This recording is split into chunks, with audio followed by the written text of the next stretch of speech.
Hello everyone, and welcome to another episode of the Lowdown. Today, we're delving into the historical and contemporary aspects of antisemitism in Arab countries and Arab society, exploring the relationship between Jewish and Muslim communities in Europe and beyond. I'm Judith Offenberg, your host for this episode. It is a privilege to be joined by Tom Khaled Würdemann. Tom is a German academic with Syrian heritage and a Middle East scholar who has worked in several research groups, including Beyond Conflict and Coexistence, an entangled history of Jewish-Arab relations, at the Center for Transcultural Studies in Heidelberg, and currently Ambivalent Enmity at the Heidelberg Center for Jewish Studies, where he researches the intellectual history of the Palestinian national movement.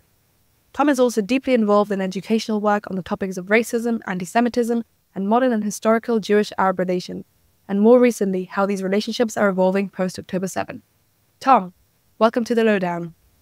Thank you for having me. Thank you for joining us today. So, your work extensively covers the history of Jewish communities in Middle East and North Africa. Can you shed light on the history of animosity and enmity between Jews and Arabs, particularly how it has evolved in the present day and what factors have influenced its development?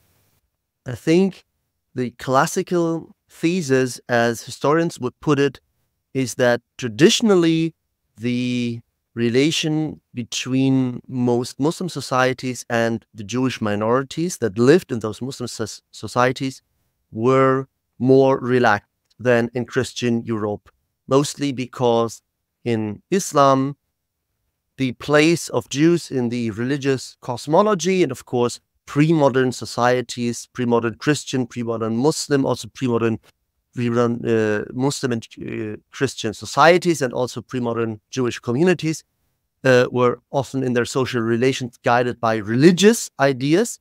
And in the Muslim religious cosmology, there is no such intense enmity towards Jews as compared to Christianity, where there's the old idea of the Jews as the people who murdered God. In Islam, there was a more hierarchical idea of society where Muslims should be at the top and other religions would come after them, but they would still have a place in society with certain rights, also with the certain duties that would ensure their lower status. But it is generally agreed that violence, oppression in general, intercommunal relations in the Muslim world for a long time until like 15, 16, 1700 in the Muslim world were better, which can also be seen by several waves of migration of Jews from Christian lands to Muslim lands, for example, of the Jews of Spain to the Ottoman Empire or to Morocco in the 15th and 16th century.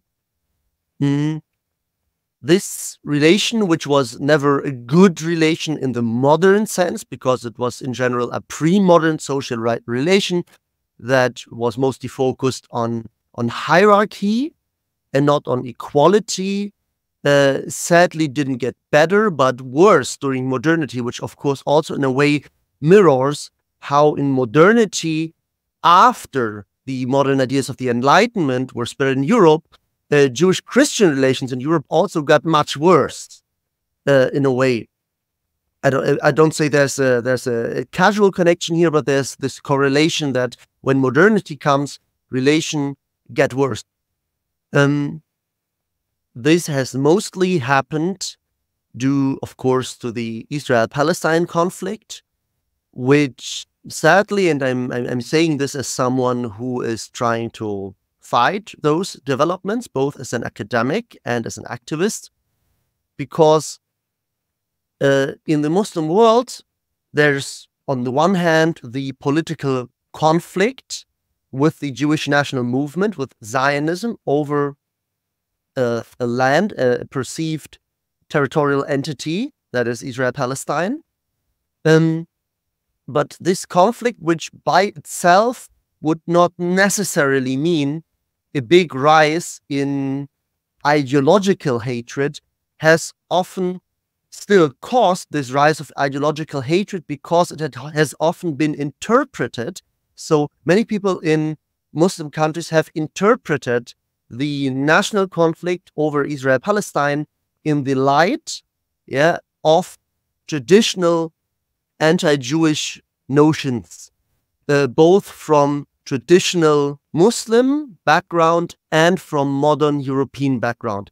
That means that on the one hand, you have, for example, the idea that is widespread. It was widespread in Arab nationalism. It is widespread in Islamism today, that, of course, this land does not only belong to the Muslims alone, which is Israel-Palestine, but that also the Jews are a group which is supposed to occupy a lower social status, that was best off when they were in a subaltern position in Muslim society. So would very often encounter the idea that, of course, the Jews had the best life when they lived as a minority under Muslim rule, which is still this hierarchical idea of how Jewish-Muslim relations should work.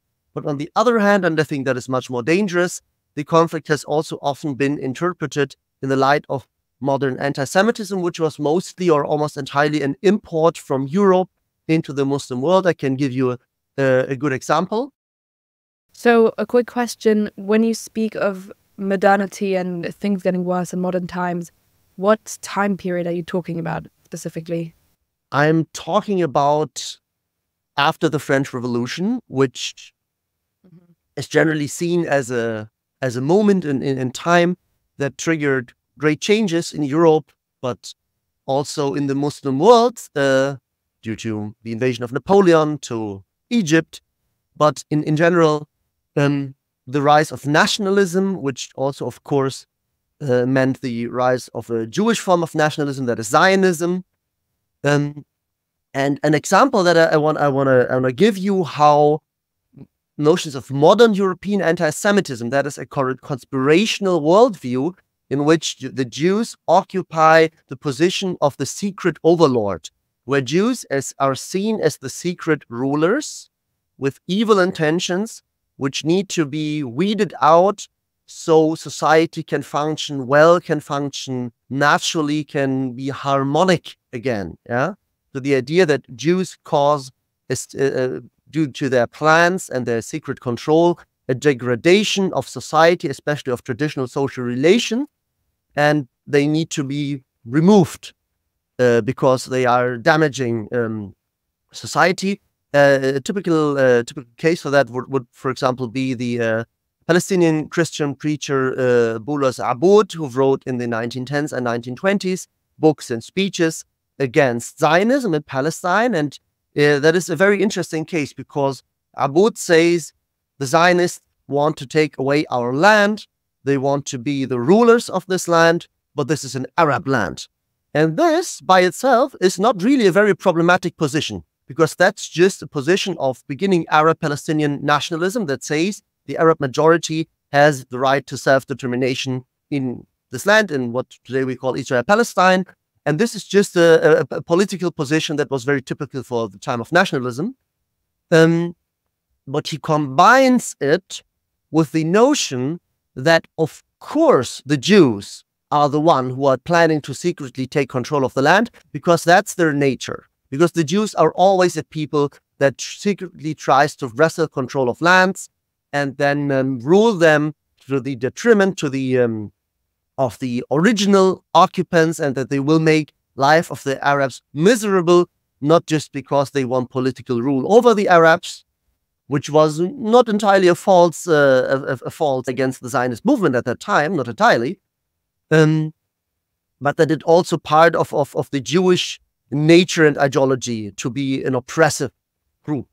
And here we can see how the political conflict between the mostly Muslim Arab Palestinians and the Jewish national movement, Zionism, was also influenced by ideological ideas about the Jews that make a compromise or a solution of this conflict very hard. Because if you think that that Zionism is just a national movement that comes to Palestine, then you can have a conflict, but you can also have a conflict resolution.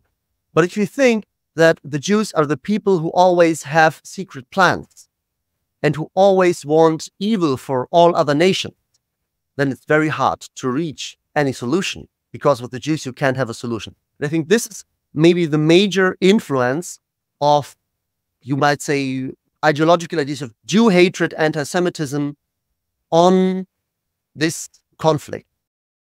And well, since we're already on the topic of the conflict, I think it's only appropriate to talk about what happened on October 7th. And since the Hamas massacre on October 7th and the subsequent Israeli military operation in Gaza, there has been a surge of misinformation online, including things like Holocaust denial, other forms of anti-Semitism, and other forms of misinformation regarding the war in general on both sides.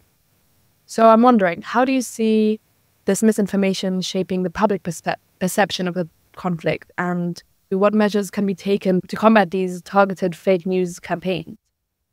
Thank you, Judith, for the question. So first of all, yes, there has been a climate of misinformation, but here I'm going to talk about both sides, actually. But first I'm going to talk about, you might say, Muslim Arab sides. I have observed how, especially Arab media, since the beginning of the war, have not just articulated strong pro-Palestinian positions, which in and itself I would not deem to be a core problem, but that this media coverage often has been also very biased or sometimes false. So, for example, the atrocities of October 7th at first actually were noticed in some parts, for example, of the Arab Muslim world. There were some viral videos of media coverage that also highlighted those atrocities.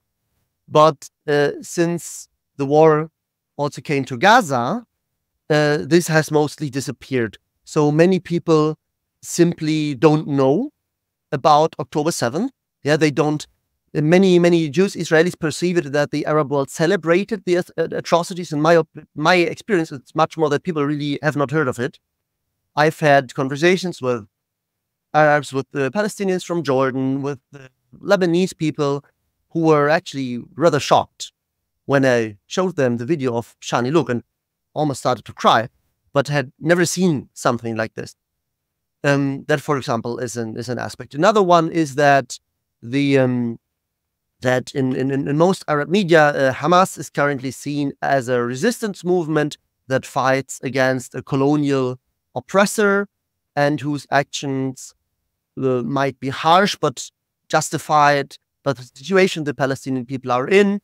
We have, for example, I've seen that Arab media have changed the terminology with which they refer to Israelis, yeah, from Israelis to the term settlers in general, meaning all of Israel, since the war begins, which is a much more aggressive term that has an inherently delegitimizing tone to it. Just to clarify, these people are aware of the war that is ongoing, but they don't know how it started, nor the background of the attack, of the massacre. You might say that, yeah. That's a good description, I think. And I can tell you another anecdote. You mentioned Holocaust denial, or maybe Holocaust inversion. Holocaust denial is rather widespread, or rather not so much Holocaust denial, but rather Holocaust inversion, that it's said that, of course, the Jews are the one who are perpetrating the Holocaust. Now in our time, I can give you an example. I'm also a teacher, lecturer at a police college where I teach young German policewomen, policemen about politics, about political extremism, also about democracy. And there's a student at one of those at the police college where I teach who has reached out to me because he has gotten into problems. He has a Muslim background, because he posted a picture on social media that compared Netanyahu with Hitler, and now he's getting into trouble in Germany due to that. And he has written to me and asked me what I think of this and if I think this is actually a big problem. So that for me, of course, is an opportunity to basically make my work as a public historian and try to explain what is maybe problematic about such images. But that is a good example. This case, I think, of how there has been of the reaction that many people from Arab communities have had to this war. But when we have this question, I also want to go to the other side, because in this war, I think more than in past wars that involved kind of a Western Muslim conflict like the ISIS war, I think the flood of misinformation has also been particularly high on the other side, which would mean on the Western, European, American, or Israeli side. So I remember, for example, and I will never forget that, how many German politicians, which actually rather shocked me, posted or retweeted a video that was from the show of Piers Morgan, where the British right-wing publicist and commentator Douglas Murray, that of course Hamas is a lot worse than the SS who perpetrated the Shoah, because the SS at least had some decency left. They were still knowing how what they were doing was wrong, and while Hamas was openly celebrating the attack. So for starters, it is absolutely ridiculous to say that the SS were knowing that what they were doing was wrong. This is just a ridiculous way to refer to the death squads of the SS. But when we go further, I think the main problem is here that, of course, with the SS, you had a modern society that was using all tools of modernity, technical tools, but also organizational tools, to turn into a mode of absolute annihilation. And that is what has been called in German a break of civilization. Yeah, that civilization, a modern nation state, took all of its powers and organizational tools and turned them into the complete destruction of other human beings, which is a special thing. While Hamas represents also a form of, you might say, although I don't like this term, a form of barbarism, of ethnic civil war, where you want to annihilate your enemy, and which definitely can be described as genocidal. The October 7th can definitely be described as genocidal, but the mode of violence that Hamas operates under is not that different from other civil wars, which can include genocides like the Rwanda genocide. But I think this comparison between the Nazis and Hamas, which is understandable, I think, especially from the Jewish Israeli perspective, to express the immense shock at the brutality of the attack. When you make a historical comparison out of it, I think it doesn't work really well. But I was especially disturbed to see how many German politicians were actually thinking that now in Germany, you can say, oh, wow, probably the SS was not so bad after all. And I think, well, this is why would German politicians share that? I was thinking, or I can give you another example. But are they really saying the SS wasn't that bad, or are they just saying no, they were not worse? Yeah, they were not. But I think if German politicians really want to find someone who was worse than the SS, I think you can assume kind of an underlying motive which says, well, now the burden of Germany is the perpetrator of the worst crime of all time. Now the burden has been lifted. Now we have someone worse, and now we don't have to feel so bad about ourselves, especially if now we stand on the side of the victims, which would be Israel in this idea. And I think it's not a really good way to think about it. But I can give you another example, which is a lot more complicated. So after October 7th, there have been many discussions about the extent of the crimes perpetrated by Hamas. And I have had to talk to many people who were not believing in what was done in the crimes committed on October 7th. And many of them were using stories and as an example to show how Israel or how the Zionists lie. So, for example, they used the story, which was later debunked, of 40 beheaded babies in a kibbutz as reason to not believe into everything Israelis say. But I have countered that idea by saying that exaggerated reports of atrocities are part of basically all atrocities themselves. Because when you have a massacre, when you have the chaos of war, when you have the shock and horror of war, almost everywhere, at first you get kind of inflated figures. That is something that happens in all this kind of situation. And it's not that Zionists lie, it is that Israelis, that in Israel, the information that was not confirmed spread easily in a moment of shock, as it does in other places. Yeah, so for example, in the Syrian civil war, where massive massacres took place, also many first reports of massacres were highly exaggerated. Yeah, so that is not something that is distinct to this conflict because Israelis lie. This is, for example, a way to counter this. But this also gets more complicated when we look at the communication strategy that we have sometimes found with the current Israeli government. So, for example, there is a very painful part of the atrocities committed on October 7th was sexual violence. And of course, sexual violence is something that is always very hard to prove. And with proof, I mean like something that is as openly understandable as to have no doubt about it. This has been also the case during mass rapes in the Yugoslavian civil war, yeah, committed by Serbian soldiers against Bosnian women.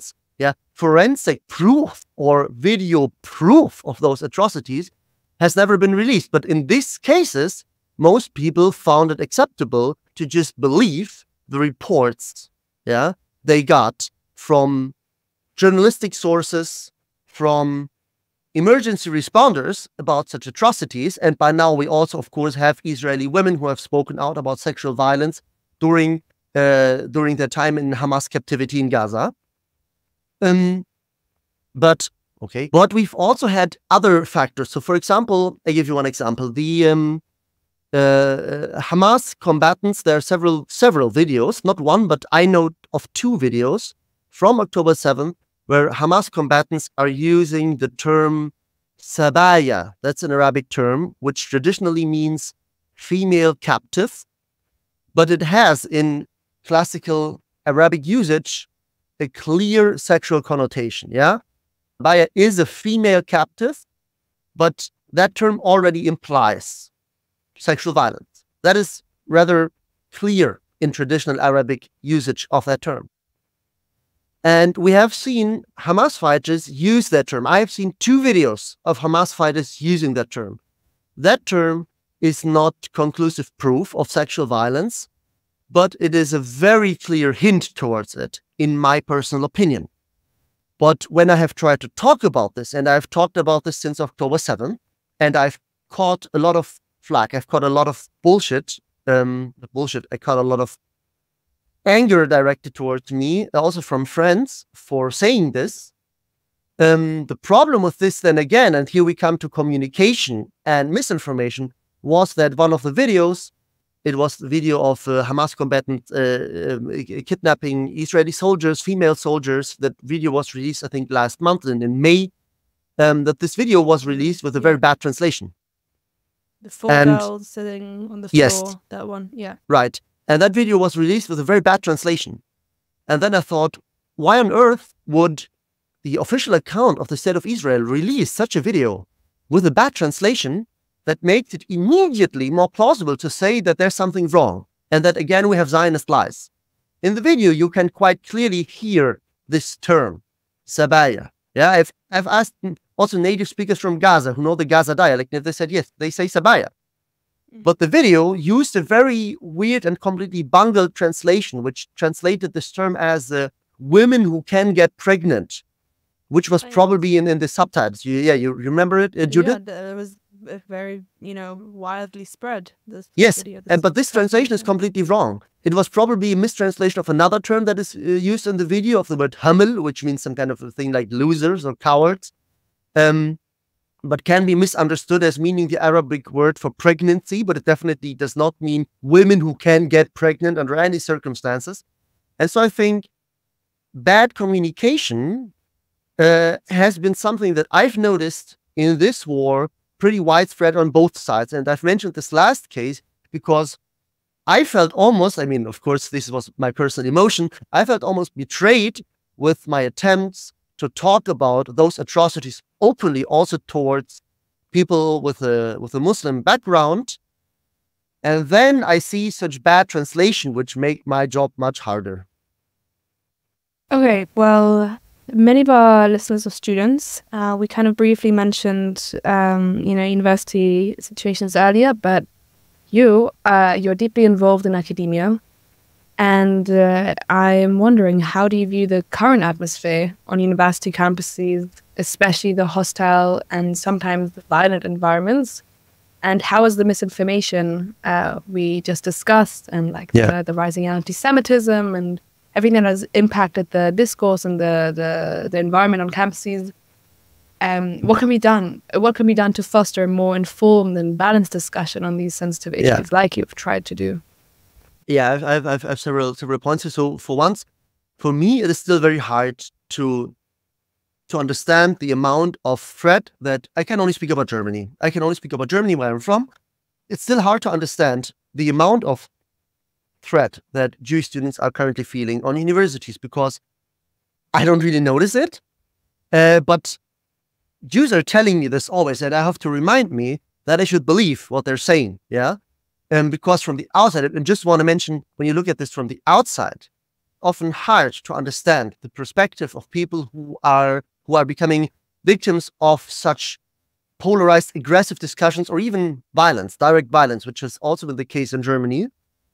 And I think the big problem here, what we're having, is that we're not having good pro-Palestinian activism in Germany and generally in many, many countries. What does that mean? That means that we have a lot of pro-Palestinian activism, which is very emotional, which I think is fine, which I also sometimes am doing, but we have a perspective on this conflict that sees this conflict basically as a conflict between one oppressor and one oppressed group that can only be solved by the end of the oppressive structure, that is Zionism and Israel. And I disagree with that view, because I think this conflict can only be solved with a compromise, because this is not merely a settler colonial conflict as in the case of Algeria, but Israel is a nation state. Jewish people have a long connection to Eretz Israel, to the land of Israel, even though I would personally sometimes roll my eyes when people would say that a 2,000-year-old heritage would somehow be a reason for actual right to political sovereignty in the modern times. I don't like those notions of indigeneity too much on both sides sometimes. But in this case, we have a nation of people who mostly have no other place to go. And this, just the basic level, I try to explain to mostly Muslim audiences why this conflict cannot just be solved by the vanquishment of the oppressor and then justice will come. No, in this conflict, both sides actually have legitimate grievances towards the other side, even though in the current situation, there's a big power imbalance, which I think makes it harder, but legitimately harder, to see that. And both sides in some form need to find a modus for coexistence, which cannot be achieved if one side just completely imposes its will on the other side, which is, of course, something that also goes for Israel. Yeah. And this idea that this is a conflict that needs to be solved by compromise is what's not happening in most Palestine activism in the West, I think. And this is the core problem, because in that view, Israel becomes the demonic, evil oppressor, which is not acting out of a notion of self-defense, which is also, and this is very important, also usually not seeing how deeply Zionism was influenced by the Jewish wish for political self-defense in the face of pogroms and then the Shoah. But it is merely a very evil enterprise, and all of its supporters are basically like supporters of the Nazis.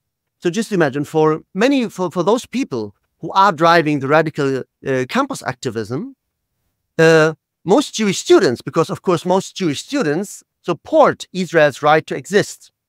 For those activists, those Jewish students are basically the same as German Americans who supported Hitler in the 1940s in the United States. And I think, I'm not trying to justify this, I'm just trying to give you the idea how the worldview works. Yeah, and I think if most Jews would be perfectly fine to say, well, German supporters of Hitler in the 1940s sitting around in New York should be beat up. And that actually even happened. There were Jewish groups who beat up Nazi supporters in New York in the 1930s and 40s, yeah? And most of those people who then go and hit a Zionist in the head, as happened in Berlin a few months ago, there was a Jewish student who was severely hurt. They would see themselves in a similar role, yeah, as Jews who are beating up Nazis in New York in 1940. And I think this Manichae view of the conflict, where you have this enormously evil side and the other side which is oppressed and is just defending itself, is the core problem, and the expression of that Manichaeic worldview is practical anti-Semitism. I say practical or anti-Semitic practice.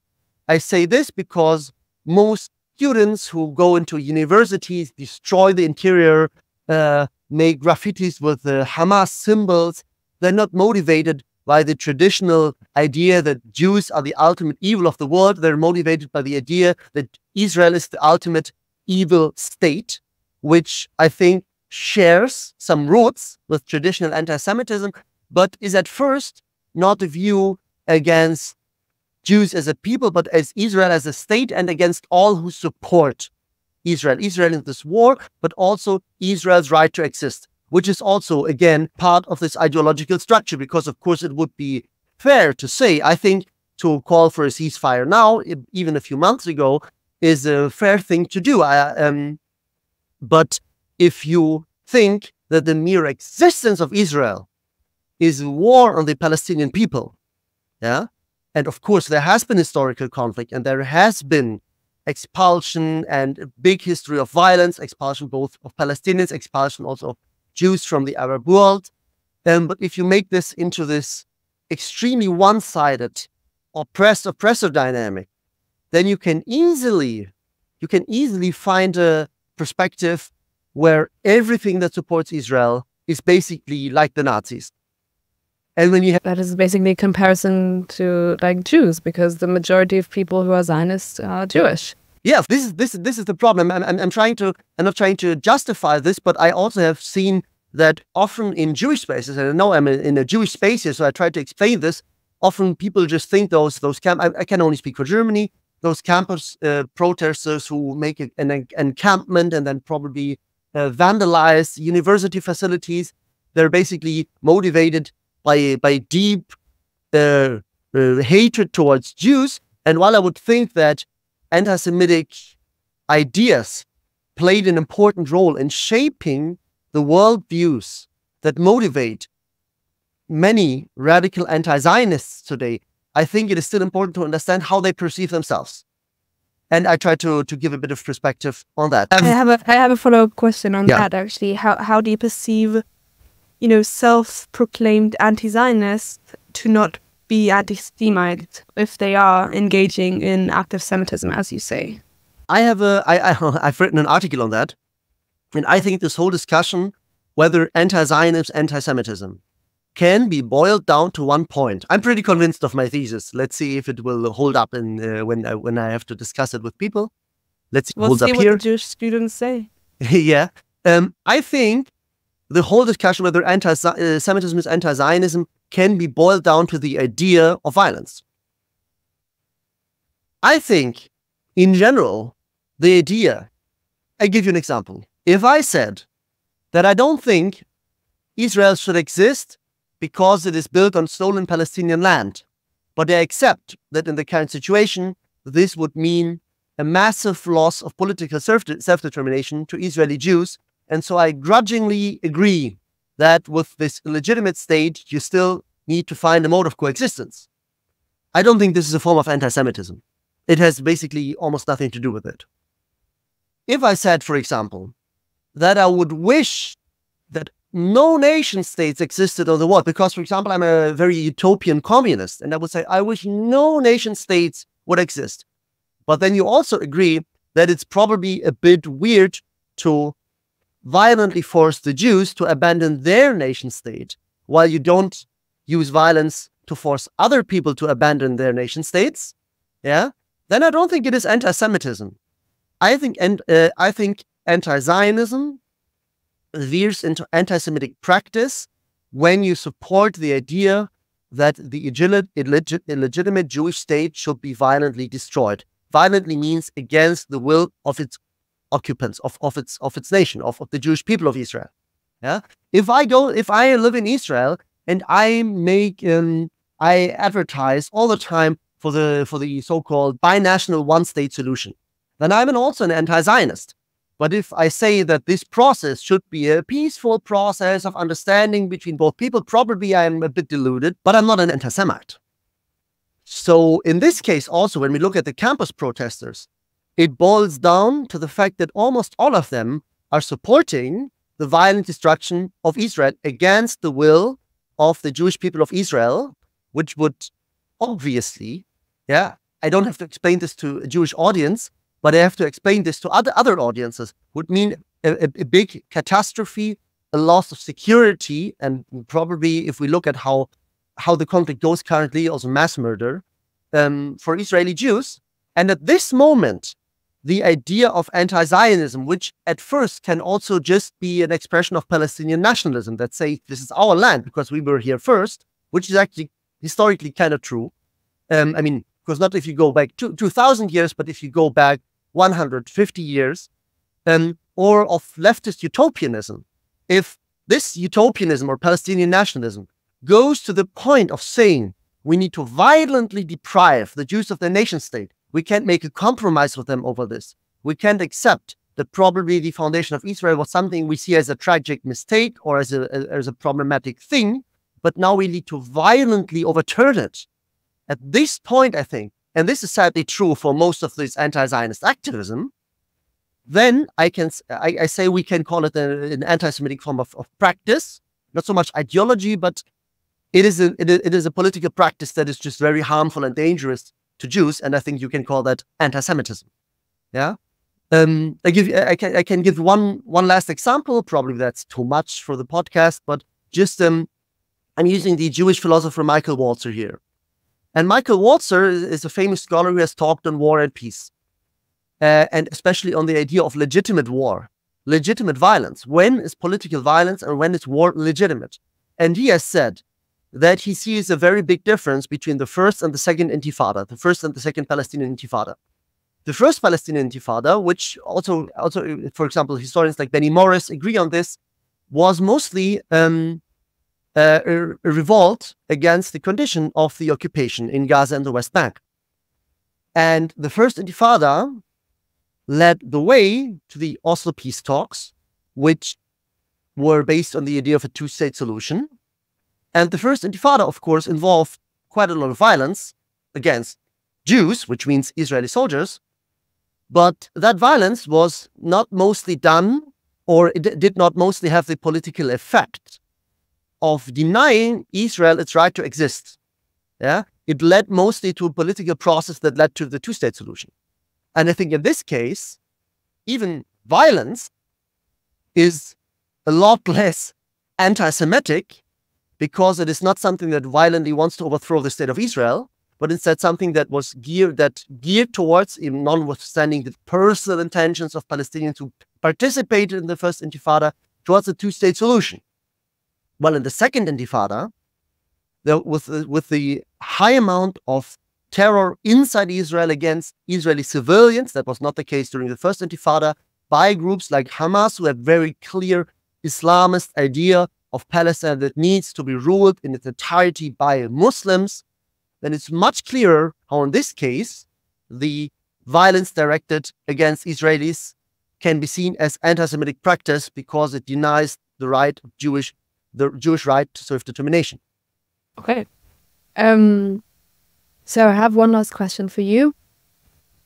what do you see as the most effective ways for Jewish and Muslim communities to collaborate in combating anti-Semitism? And can you provide examples of successful initiatives or strategies that have fostered understanding and solidarity between these communities? So at first, I have to say I'm currently pessimistic. I speak about Germany again. Jewish-Muslim relations were never really good, but this was buried below a big kind of astroturf, like fake body of Jewish-Muslim dialogue. This dialogue was sometimes very cute and wholesome, and I might have participated in one or two instances of such, but it was not something that reached to the base. In this case, both of the Jewish community and of the Muslim community in Germany. The idea of interreligious understanding, mostly because the big elephant in the room, which is the Israel-Palestine conflict, was not addressed because everybody knew this would be too difficult. So instead, people thought, well, we can just talk about how here in Germany we coexist, but that doesn't work anymore. Even before, it was not working that well, even though it was a lot better, actually. Currently, there's a phase of intense open enmity between both communities. I try to fight this. I try to fight this often in my community, the Muslim community, by talking, for example, to people, by giving speeches at Muslim associations or by doing pedagogical work in mosques, where mostly I talk about the Israel-Palestine conflict and where I say it's totally fine to me that you don't like Israel. I also don't like many things about Israel, but all of this is totally irrelevant towards when we look at the fact that this conflict needs to be solved in a peaceful way. And I also combine this with strategies about combating anti-Semitism, which should, in my opinion, mostly rely on the idea of fighting dehumanizing stereotypes of the Jewish people. So, for example, when we talk about why Israel is such a cruel state, I mean, not regarding the discussion whether Israel is a cruel state, it is universally perceived as a cruel state by Muslims. So then, for example, the first step can be to talk, well, does this harshness of Israel, probably come from a long experience of oppression and the idea of never again, never again being in someone else's hand, which is so fundamental for Israel, and which I think almost all Israelis would also agree that there's a certain harshness, about Israeli, you might say, national character, which has to do with the idea of we are never going to be victims again, and then you can explain that what Muslims perceive, and again, I don't want to judge on whether this idea is true or not. We can discuss about this for a long time, that Israel is a cruel state, whether it has to do with the fact that Jews are a demonic people with bad intentions, who have secret plans against the Muslims, who always think about themselves, or maybe it has more to do with the fact that Zionism was a reaction to thousands of years of almost continuous oppression and almost continuous lack of possibility of self-defense. This is, for example, one strategy that I have. But I think the notion of, I'm very pessimistic on this topic currently. I think, especially because in Europe we have a different situation. In Israel-Palestine, it is actually clear that Israel is the stronger side and that Palestinians are, like, just on a numbers level, suffering much more from the current war. But in Europe, Muslims are in much larger number than Jews, and they're also responsible for most attacks.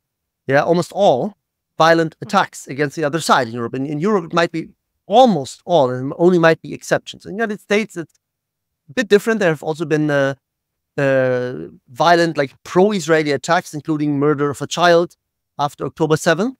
And just a few days ago, the news broke that a woman had tried to drown an Arab baby, apparently because of racial hatred against Arabs and Muslims.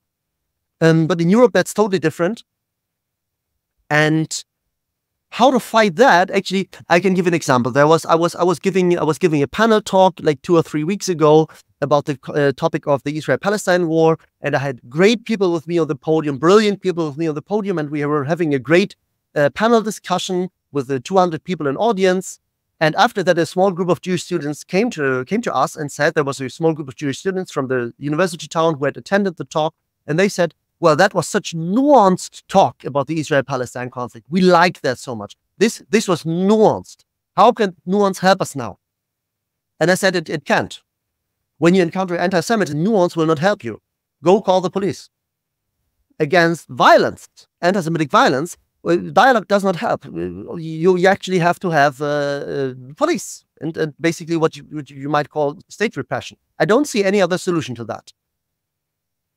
And then, of course, we have, I'm going to name a project. This is an Israeli-Palestinian project. It's called Tech to Peace. It's made by a friend of mine. It's a classical dialogue initiative. Of course, we have many of those dialogue initiatives. But in Tech to Peace, and that's why I'm mentioning it, what's special is that it tries not to unify only the left fringes of Israeli and Palestinian societies, but actually the middle of those two societies, which has meant that in this Israeli-Palestinian dialogue initiative, Tech to Peace, there have been harsh discussions between Israelis and Palestinians after October 7th. Yeah, Palestinians have said that Hamas for them is not a terrorist organization. They all disagree with Hamas, otherwise they would not be in a dialogue initiative, but they say Hamas is not a terrorist organization any more than the Israeli army is. And many Israelis have said in those conversations, now we can't agree to the idea of Palestinian self-determination. There has always been to be Israeli rule over Palestinians. And of course, you can see that even when in a dialogue initiative that still functions after October 7th, which is a fantastic feat in itself that people are still talking during this war. When you have those kind of ideas, you can see how hard it is to reach understanding. So I think the idea of dialogue currently is not working anymore. We don't need dialogue currently because it's just not practically possible. We need we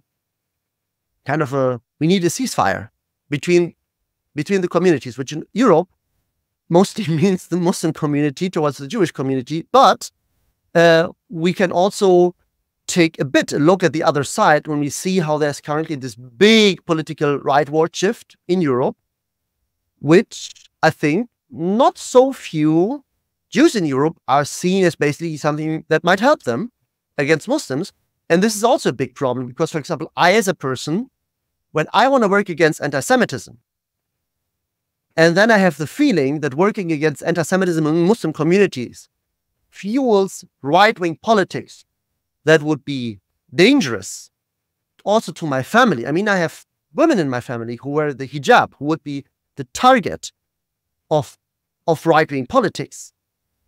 And seeing cooperation between the new European right-wing shift and Jews who say they need to do this as a form of self-defense also would make that very dangerous to me. So, for example, there was the French anti-Nazi activist, a very old man who hunted Nazis after World War II, who has now basically come out in support of Marine Le Pen and said, for him, Marine Le Pen is not a right-wing extremist politician because she doesn't hate Jews, which would leave me and discussions about migration and what went right and wrong about migration to Europe. This is a different topic. But to say that a politician cannot be right-wing extremist just because she doesn't hate Jews, while she might hate other communities, is also a way how hostility between the two communities is increasing, not decreasing. Yeah. But in general, that is also a whole other topic of the Jews being disenfranchised from, their political ideologies, etc. So it's not a mainstream, I would say, that all Jews now support right-wing extremism. No, I didn't say that. I didn't say that, but it has become, more noticeable after October 7th. And more acceptable, I would say, to tend more towards the right, of course. I mean, I've noticed that. I have Jewish friends, and I'm someone who never stops talking, and I don't stop talking ever. That's true, but I'm someone who always wants to keep in contact. Is what I wanted to say. And I have Jewish friends who, after October 7th, said incredibly racist things to me. They didn't mean me, but they still said it to me. Something like, "I wish all those fucking foreigners would go," and saying this to me, or telling me that now the Arabs are Amalek in the eyes of the Jews.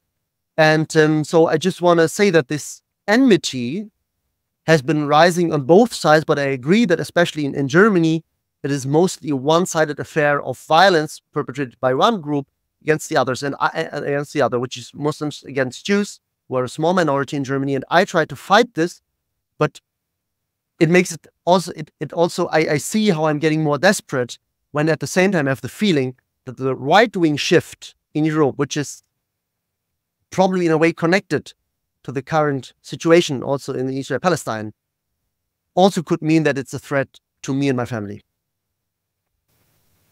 Well, Tom, I want to thank you so much for giving us your time and sharing your story and knowledge with us. It's been a fascinating conversation, I can say. And I hope we all walk away with some new perspectives today. Thank you, Judith. I'm really happy that I had the opportunity to be here today. And thank you for accepting all my long-winded answer. No worries. This has been The Lowdown, and thank you for listening.